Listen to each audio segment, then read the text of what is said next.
విచారణకు పిలిచినా వస్తామని చెప్పినా ఇది మూడవసారి పిలవడం 3 సార్లు కాదు 30 సార్లు పిలిచినా విచారణకు సహకరిస్తాం.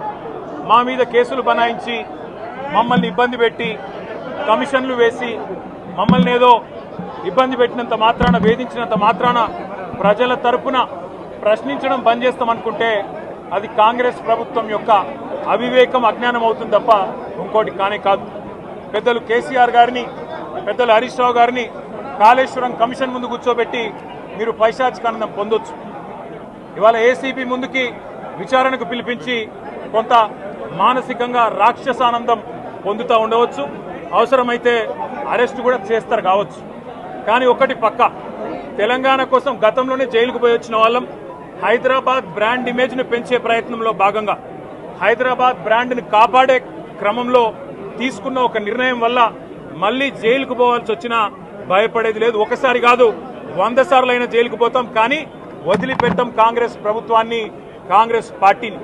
మీరిచ్చిన 420 హామీలు, మీరిచ్చిన దొంగ 6 గ్యారంటీలు, మీరిచ్చిన డిక్లరేషన్లు ఇవాళ మీరు లోకల్ బాడీ ఎన్నికలకు సిద్ధమవుతా ఉన్నారని చెప్పి వార్తలు వస్తూ ఉన్నాయి.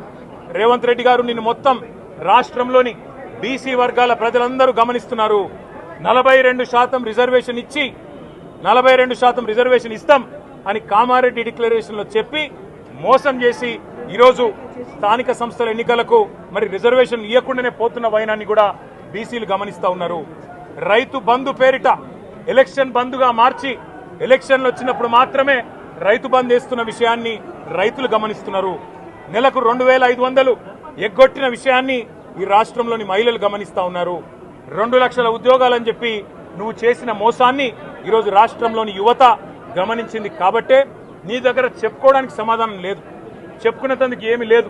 కాబట్టి ఏం చేయాలి? నువ్వు ఏదో ఒక డైవర్షన్ మీద ఏదో ఒక రకంగా ఒక కమిషన్ అని, ఎంక్వైరీ అని, ఏదో జరిగిందని, ఇదిగో పులి అంటే అదిగో తోక అని, నువ్వేమో దున్నపోతు తినిందనగానే నీకు తయారుగా నీ జోడీదారు బీజేపీ రెడీగా ఉన్నాడు.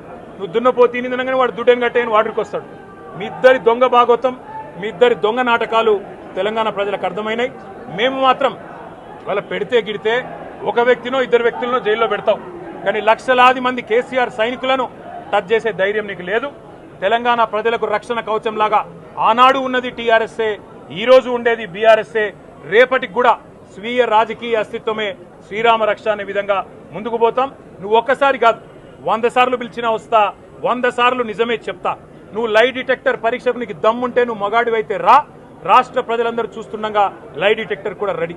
నువ్వు ఒక కేసు కాదు ఇంకో 1000 కేసులు పెట్టినా మేము ప్రశ్నించడం బంద్ చేయం, కొట్లాడడం బంద్ చేయం, తెలంగాణ ప్రజల తరపున నిలదీయడం బంద్ చేయం. నువ్వు వేధింపులతో కేసులతో ఏదో సాధిస్తాననుకుంటే నువ్వు సాధించేదేమీ లేదు.